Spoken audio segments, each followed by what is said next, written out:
Nós temos aqui alguns temas bem candentes para discutir hoje, né? Vamos começar pelo que causou mais impacto na semana, que foi, na situação internacional, a questão cubana. Antes de falar de Cuba, só um breve comentário, né, sobre um outro acontecimento parecido com o de Cuba, quer dizer, mobilizações populares, em função da crise, que aconteceu na África do Sul e que a imprensa não deu muita importância, para não dizer que não deu importância alguma. Na África do Sul, mobilizações populares que tiveram como detonador a reivindicação de liberdade para o ex-presidente da África do Sul, tá? Um elemento que era da esquerda, do partido dominante, e que foi preso por corrupção, né? Com as mobilizações, a polícia da África do Sul matou 117 pessoas. Um verdadeiro massacre de grande envergadura. No entanto, né, isso aí passou batido, passou ao largo, e o destaque da imprensa foi todo para Cuba, onde morreu apenas uma pessoa na manifestação. Só essa comparação já mostra o que nós temos em termos de luta ideológica quando se fala de Cuba, né? A imprensa direitista, logicamente, saiu a praticamente festejar o acontecimento, nada mais natural, né? A imprensa brasileira, a grande imprensa, é uma imprensa intimamente associada com o imperialismo e tem a mesma posição do imperialismo sobre Cuba, que é que o regime político cubano deve ser destruído e deve ser substituído por um regime capitalista alinhado com o imperialismo internacional. Até aí nenhuma novidade, né? O mais interessante é o posicionamento de setores políticos, né, que saíram a campo. Obviamente que da direita, Bolsonaro apoiou entusiasticamente a mobilização em Cuba, logicamente, né? O PSDB inclusive falou que o apoio da esquerda brasileira, da maior parte da esquerda brasileira aos cubanos, ao regime político cubano, desqualifica essa esquerda para lutar contra o Bolsonaro. Veja só que coisa mais linda. O que mostra que o PSDB é um verdadeiro partido democrático, né? Porque eles lutam contra o Bolsonaro e lutam contra o regime político cubano. Um é uma ditadura de direita, o outro seria, na opinião deles, uma ditadura de esquerda. Então, eles são, assim, a própria personificação da democracia. Ou, pelo menos, seria assim se todo mundo não soubesse que foram eles que colocaram o Bolsonaro no governo, né? Já sabendo disso, né, a frase de efeito perde todo o efeito, né? Significa assim, nós podemos colocar o Bolsonaro no governo, nós podemos até apoiar um golpe militar no Brasil se for conveniente para os capitalistas brasileiros. Agora, Cuba, de jeito nenhum. Se você, esquerdista, apoia Cuba, onde houve uma manifestação com uma repressão de baixíssima intensidade, você não pode ser considerado como um defensor dos direitos democráticos de ninguém, etc. e tal. É ridículo. Mas mais interessante do que esse posicionamento é o posicionamento do gloriosíssimo Ciro Gomes, né? O candidato a candidato da terceira via, ou seja, da direita nacional. O candidato a candidato da terceira via falou somos todos cubanos, condenou o regime cubano e tudo mais. Quer dizer, ele não é só um candidato da terceira via, ele é um candidato de toda a direita, inclusive do Bolsonaro, tá? Um inimigo da Revolução Cubana.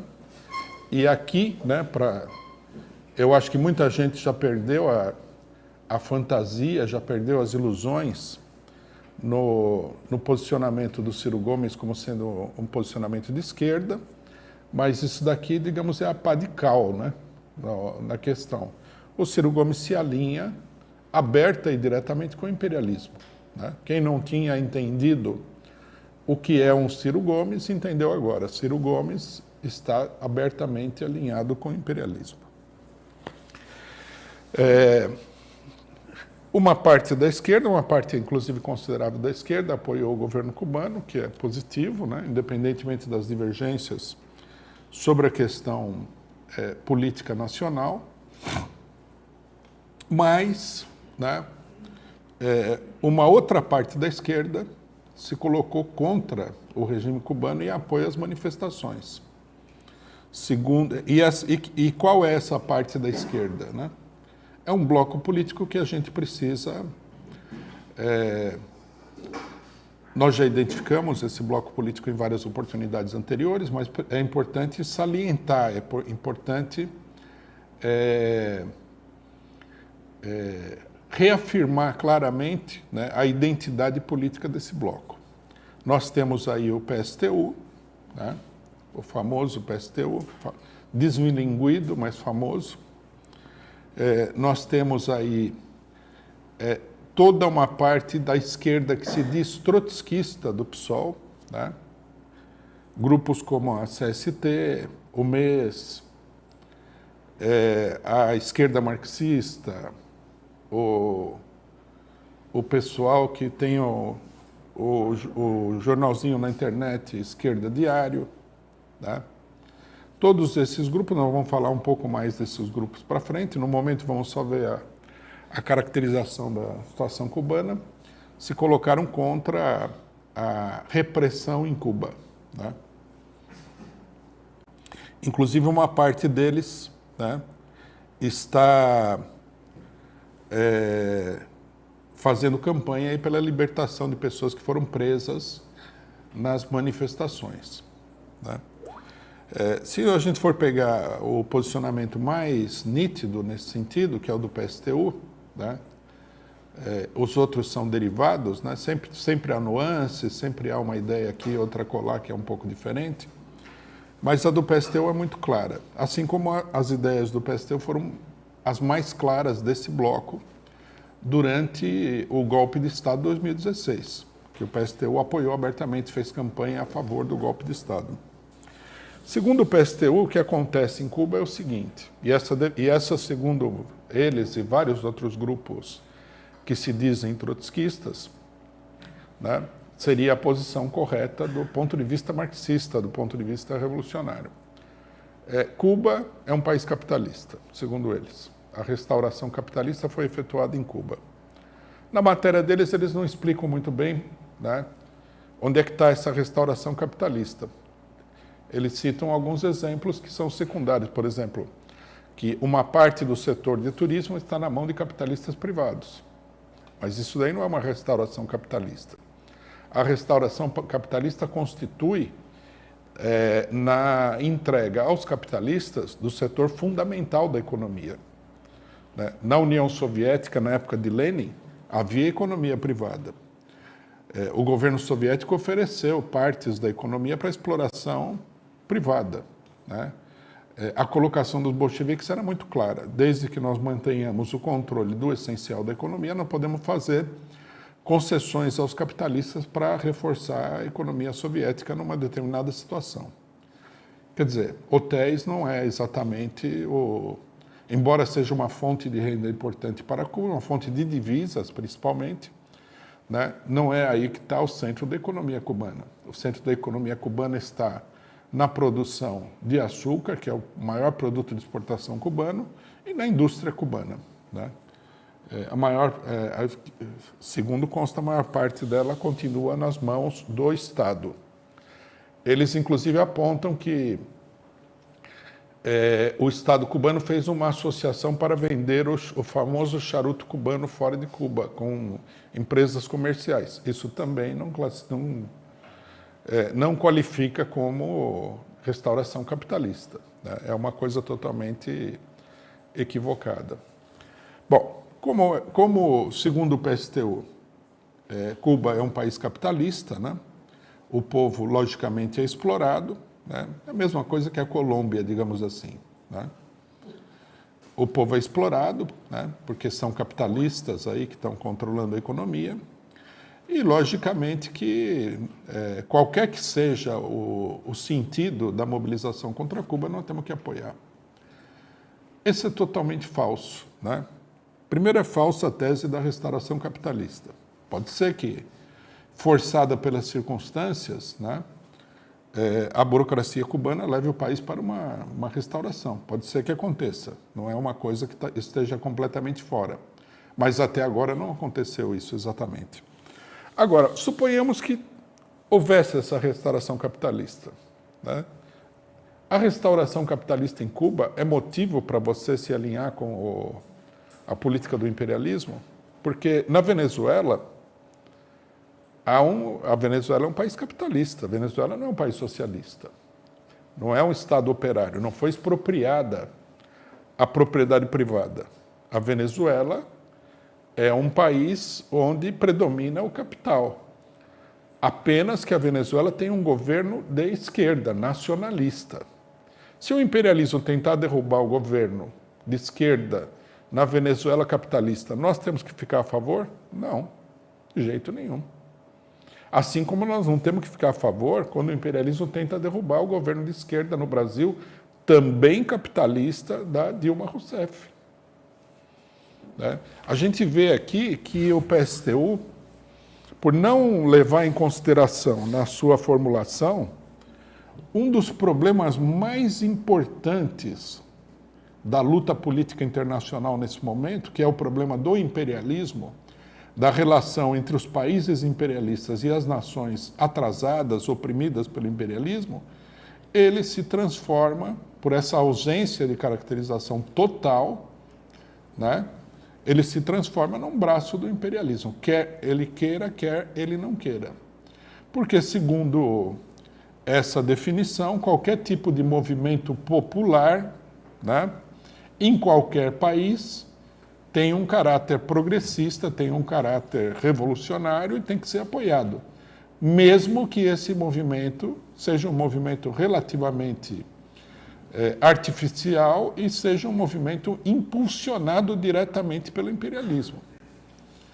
É por esse motivo que o PSTU, né, apoiou o golpe no Egito, né?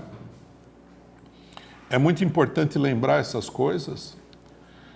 No Egito, apoiaram o golpe militar dos generais pró-imperialistas. Em nome do quê? Em nome de que não era um golpe militar, que era uma revolução popular contra um governo fundamentalista islâmico. Como nós sabemos, né, se a gente for perguntar para o Biden, por exemplo, para a Kamala Harris, ela vai explicar para a gente que o fundamentalismo islâmico é antidemocrático, é fascista, né? O imperialismo já explicou isso daí. Então, como o fundamentalismo islâmico é um governo antidemocrático, nada mais natural do que apoiar o golpe imperialista dos generais egípcios contra o fundamentalismo islâmico. Porque não é óbvio para todo mundo que os generais alinhados com o imperialismo, que estabeleceram desde então uma ditadura militar, vão libertar as mulheres, os gays, etc. e tal, é uma política totalmente sem sentido, uma coisa totalmente louca, né? Apoiaram o golpe na Ucrânia, que foi organizado, isso daí já é uma coisa... O do Egito é visível que foi organizado pela Arábia Saudita e pelos norte-americanos, né, e pela OTAN. Na Ucrânia, ficou absolutamente público que o golpe estava sendo organizado pela OTAN. Eles apoiaram o golpe na OTAN. Por quê? Porque havia povo na rua. Se há povo na rua, independentemente de quanto povo, que povo, e qual é a política desse povo, o que esse povo está fazendo na rua, você tem que apoiar, né? E isso daí é a essência de toda a situação política. É o povo na rua contra os governos. Se tem governo, sou contra. Então, essa seria a política revolucionária, a política marxista. É uma política, o que a gente pode dizer, né? Uma política pró-imperialista. E no caso de Cuba, fica mais do que provado isso daí. Porque no Egito, muita gente poderia chegar e falar assim, mas veja, né? Eu até vi gente falando isso, o governo é da Irmandade Muçulmana, que é uma coisa direitista, e é efetivamente uma coisa direitista, né? Eles são fundamentalistas islâmicos, já aprovaram leis aí contra as mulheres, etc. e tal. Aí poderia haver alguma dúvida, apesar que é complexo, porque do outro lado tinha uma ditadura militar tradicional no Oriente Médio. Não é que os militares estavam aparecendo ali pela primeira vez, não eram militares de baixo escalão, era a cúpula militar que governa o Egito praticamente desde a morte do Nasser com mão de ferro, né? Todo mundo sabe que no Egito, o Egito se transformou numa espécie de entreposto de tortura para os norte-americanos. Esse também é muito sabido. No entanto, né, com essa mentalidade de povo na rua e nós somos contra o governo, eles adotaram uma política pró-imperialista. Resultado dessa política, fortaleceram a política da Arábia Saudita, né, a política do imperialismo em todo o Oriente. Tiveram a mesma posição na Síria, tiveram a mesma posição na Ucrânia, e assim por diante. Agora chegamos em Cuba, né? Se Cuba fosse um país capitalista, como eles dizem, também nós não devemos apoiar essa mobilização.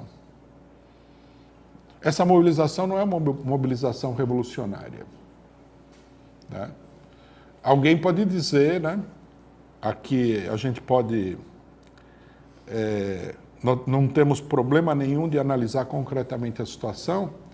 Várias pessoas falaram, nas ruas não estavam apenas os costumeiros agentes do imperialismo, que em Cuba o imperialismo, né, tem organizado aí, né, veja que ditadura brutal. O imperialismo tem organizado vários grupos pró-imperialistas, né? E esses grupos atuam com uma certa liberdade na ilha. Então as pessoas dizem o seguinte, nas manifestações não estavam apenas os tradicionais grupos pró-imperialistas, pró-norte-americanos, anticomunistas, contra-revolucionários, etc. e tal. Tinha gente pobre. Tudo bem. Devia ter mesmo, porque pelo tamanho da manifestação, né, alguns milhares de pessoas que se manifestaram. A situação de Cuba, ela leva mesmo a uma crise social, não há dúvida nenhuma. Nós temos que considerar que o país está submetido a um embargo comercial, já coisa aí de 60 anos, né?